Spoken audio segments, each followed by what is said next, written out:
So the first question is, you regard film as a method to engage in conversations. What is the first thing that comes to your mind when you think of Lithuania? Well, the first thing, of course, it was the image of getting to know Jonas Mekas and like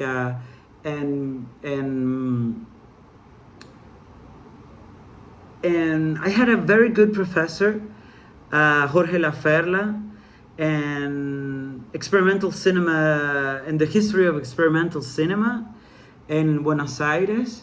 Yeah, and it was the first time we briefly talked. It was the first time I also knew about the country in itself but very, very, very little about the history and why this artist came to New York, and what was the situation that would happen in Lithuania at that time. But it was until 2019, I was an artist in residence in the DAD, and I went to a festival there, that it was like a festival of experimental music, and I've always been very fond since very little to the sounds of the sounds that are uncommon to me. I was very appealing for that always. So I went to this festival in 2019 in Bratislava. I couldn't met that many people from Lithuania in this festival, but then I stayed 2 days in Vilnius, and I talked to people. And yes, and this is when I got the awareness of the history of what happened in Lithuania with the Soviet Union. Okay, so the other one is like, what could be the conversation between you and your film with other from? What could be the conversation between you and your film with or from the first side culturally and contextually remote audiences? Well, no, I don't. I mean, I think we always find relations. I think like when the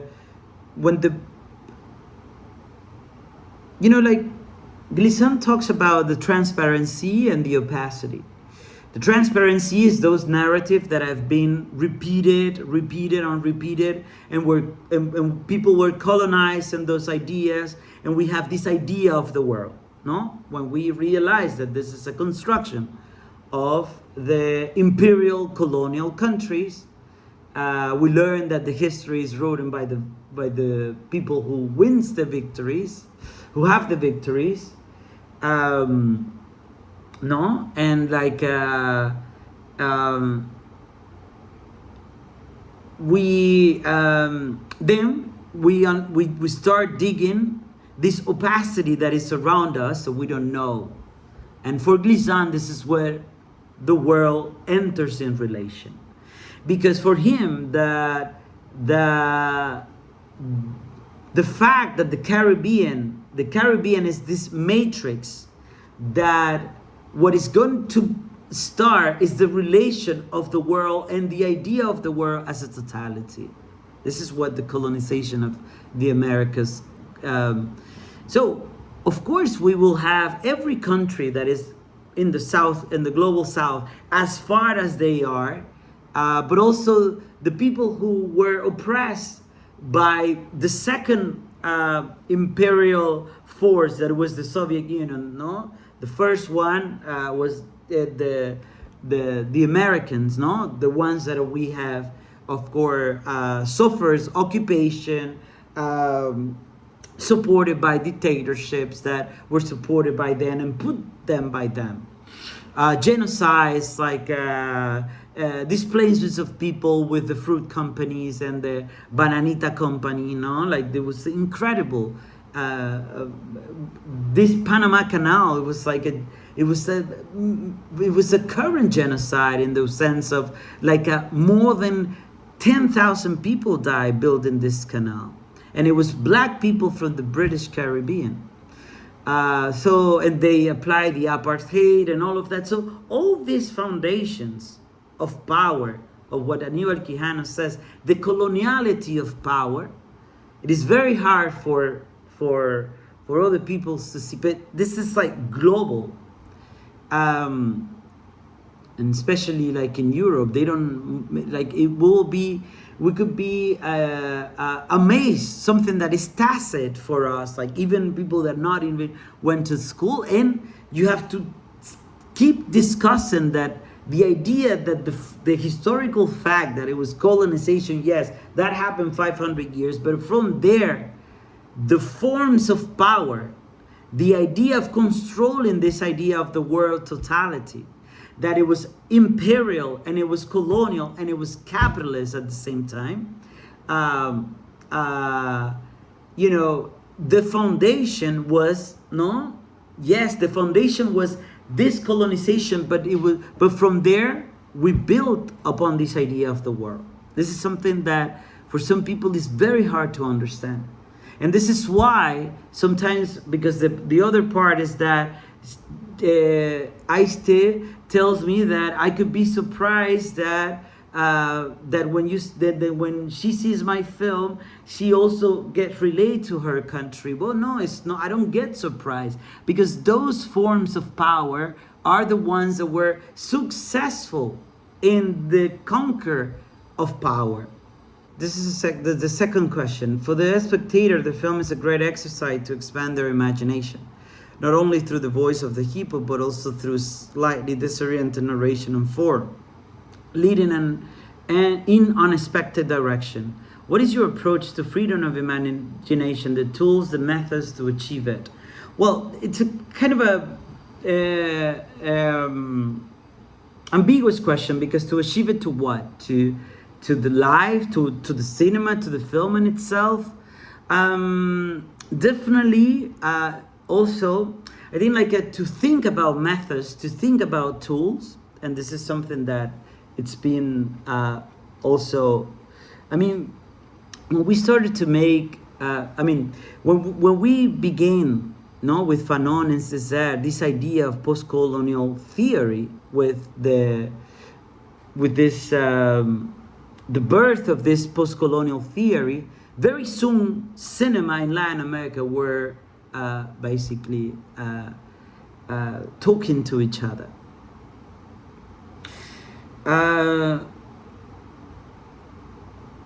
So there's many, I mean, it's kind of a, like the idea, it's very long if we do it academically speaking, why you think the use of imagination within the film has to become a tool or has to become a method. So I don't think, I mean, it's going to be too long to do that, but let's say that there has been a tradition in Latin America to associate the forms of the reasoning, no, el razonamiento, reason, as one of the foundation of the Western thinking. And in order for us to find, there was a moment in the 60s and the 70s, of course, there was a lot of films like Glauber Rocha. I mean, the whole global South were doing incredible films. And they were all in this idea of identities that were getting out of, or wanted to get out of this identity that was based upon colonial relations.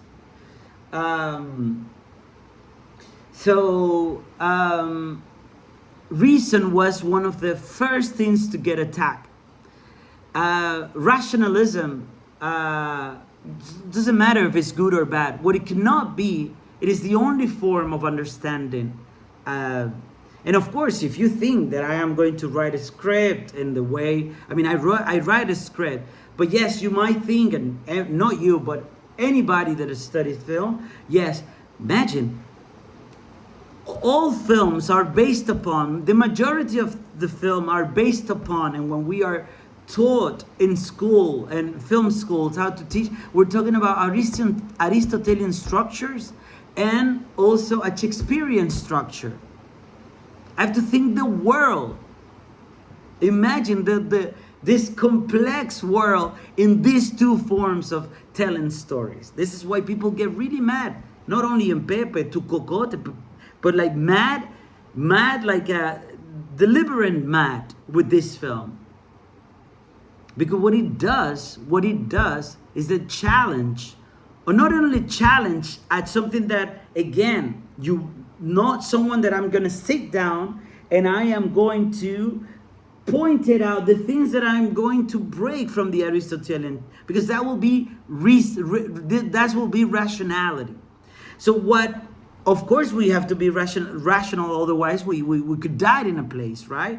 But rationality is very complex, because rationality has a tendency to enclose itself. So in order for me to think in other forms of constructing films and constructing text and constructing whatever you want, this idea that you might think that is freedom, like you're asking me, how do I domesticate imagination? I can never do that. That Disney does that, but no. So how do we well, if we go there, and then cinema is not just the only reference of which are going to think the audiovisual discourses. One of the, still this day, the most important form of art in the construction of subjectivity. And if this is the only reason why I keep making films, because the battle, it is in the change of the subjectivities. So that's why, but not because I care about cinema. I don't care. I mean, in the end, when you enter, I'm having studying, when you enter a process of decolonize yourself, you understand that many things that you are discussing in terms of law, what is this law, cinema, law, you are basically defending a form of thinking, not cinema. Cinema is Western. In the way that people like the film to see and it gets narrative structure, it is a Western form of understanding. So, because I am Western, I'm not Western, as Glissando will say, Latin American, in the Americas, we are the colonizer and the colonized, although we are mixed, we all mix here, no? How do I embrace this non-Western part? Well, what about if I start creating a more, we could say, put it in academic terms, a more semiotic form of understanding cinema, or understanding the mise en scène, no? What about anthropology? What about the territorian itself? What about creating a whole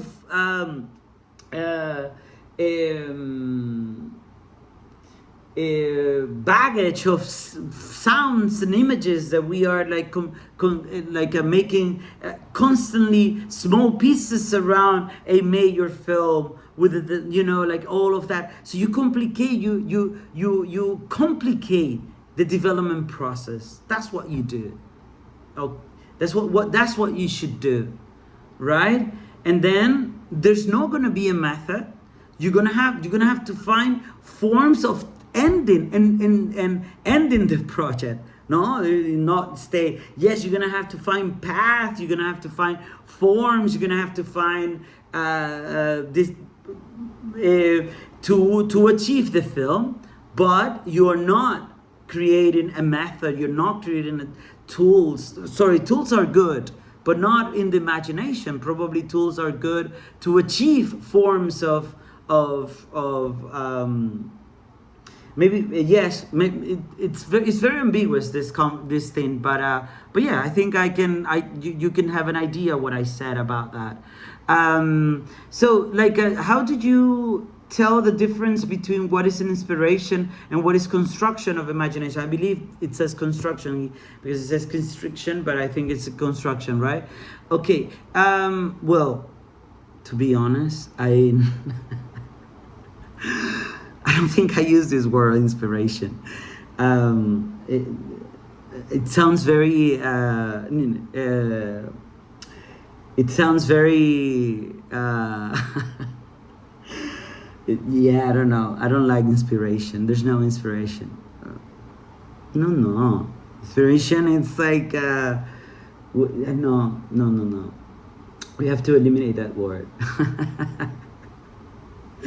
No, I'm just joking. It's just because, we all have to speak this in English, this language that we are not, that is not ours, and like, so for me sometimes it's so hard to detach a word in English to the pop American society. I have it there. There are other oppressors. They've been here. So for inspiration, for me, it sounded to white people from the United States. And like some guy from no, there's no inspiration. I think there's construction more than anything, probably. No, God. Oh, Trump is inspired now by God. God, the guy lost his shot because God has a message for him. So it's an inspiration for him. Okay, let's continue. So I'm interested in animal theme in cinema. Did you notice current shift in the representation on screen? No. I never... no. I never... I just made a film about an animal, a hippopotamus, but I know that there is a big tradition in animal cinema with ethics and all of that, but no, I don't get participate to that. I just respect life. I just but I think I'm an ethic. I have created an ethical of work and respect the subject that I am filming. I will dedicate my time to build that subject.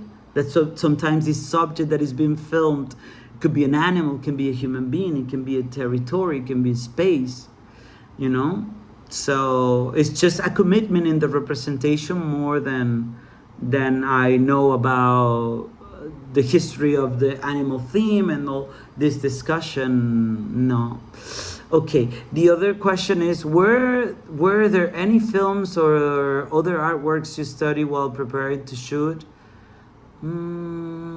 No, not necessarily. I don't work in references, as I said before. What I complicate is my development process. My development process are processes that I go to the territory. I'm writing, I'm composing, I'm shooting. I am doing anthropological investigations. Yes, I am doing many things. Many things. I think for those who make films and they are writing in offices, they or not, or in their houses as well. But what I mean is like that for them, development it's a more, there are filmmakers that are being writing a script and they don't have to go to another place. They are working there, they're working with the lots of genre, they are seeing other films. So cinema become kind of a totality for those films. But for me, that doesn't work at all. So normally, actually, when I was a kid in school, I remember, which is very normal, that you tell your professor that you want to make a film, and the professor will tell you, you can watch this film. Yeah, watch this film, whatever. And I never did. I remember with Pepe, there was the donkey, the Polish film with the donkey. I never saw that film, and I will never see this film. No, I'm sorry, I can see it now. But what I'm saying that in the process, this, I will not do that. I will not. I'm more interested in the language that we can build. Me that is filming and the subject that is being filmed. Symbolically, individually, and collectively within the film. Okay, so how did you approach the representation of an animal perspective on screen? No, I don't have that discourses in me. I think like a lot of again, it's a little bit similar of the questions of Aistė when she says, because Lithuania experienced a living of peripheral country extensively occupied and brave through history. She says that this might come to you as a surprise comparison, when she sees Pepe. Well, that kind of happened as well for the people that were interested in animal laws and animal control and and animal rights and all of that. Because I said from the beginning, the problem is that the film and the subject, and I have a subject that I wanted, the character that I wanted to build upon, it has to be with the core of the system of oppression, no? Because there in this system there's always someone that take the oppressed, literally. There's always going to be someone to oppress, and in this case, in the case at the the biggest of them all is the man, no? And it's like that, and the man, no, I'm not being exclusive. I'm talking about men, literally. No, the winners of the victories, no. So this is a systemic sorrow, no. It's a systemic sorrow. Pepe sorrows a systemic problem, that can travel as a risk, like an rhizomatic structure, as the Les would say, or we want to go in a relation. It's gonna go there because it is what it built upon. What we live today, and I believe so, that we live in the coloniality of power. What it means to the coloniality of power? What it means is that the idea of power in itself, which is a historical power that was built upon the division of people towards work, something that in the past we already have certain type of slaving. We have those reminiscences of what we understand today, but in a passive way. The idea of understanding that there is a world, there is a totality, those forms of oppression needs to take the control. So yes, it is the Americas who actually, it is the birth of what we understand that is Europe today. What is the America today? What is capitalism today? What is race today? Because it is the first time there is a politic in the division and understanding the world as a totality. And in that tradition and in that history, there's all forms of oppression. And this is what Pepe is talking about. Pepe is a joker, Pepe is a philosopher, Pepe, is sometimes it's a fable. And all these faces that are like the shapes of an actor somehow, of a person, and especially if we are dealing with something that is the fable, we can imagine many things. It's an act of imagination as well, because we are imagining something that it doesn't exist, right? So Pepe was a character that was constructed. That's why there's so many actors there. He was like shifting discourses, but always in this fact, no, in this idea that jumps into different forms of oppression. I mean, I didn't write that. It's just I've seen now with the film, and because of the complexity of this film, all the territories that I put, I was just being ethical in the representation about everything that I was shooting there. And of course, my imagination of making this, but now that I understand by the reaction of the other, because the film gets complete in the eyes of the other. No, is that when you see, okay, this film is a chameleon. It goes to different forms of oppression. So that can tells us that we are more related than we think. And that has been the real power of colonial. You can see that in the Americas. You can see it very, very clear that the success of the colonial empire was it was not letting understand that the oppressed people and the forms of oppression were applied in all forms of territories. And that makes us citizens of the world, people of the world, more related to what we, within the colonizers and within the colonized. All right, so ciao ciao.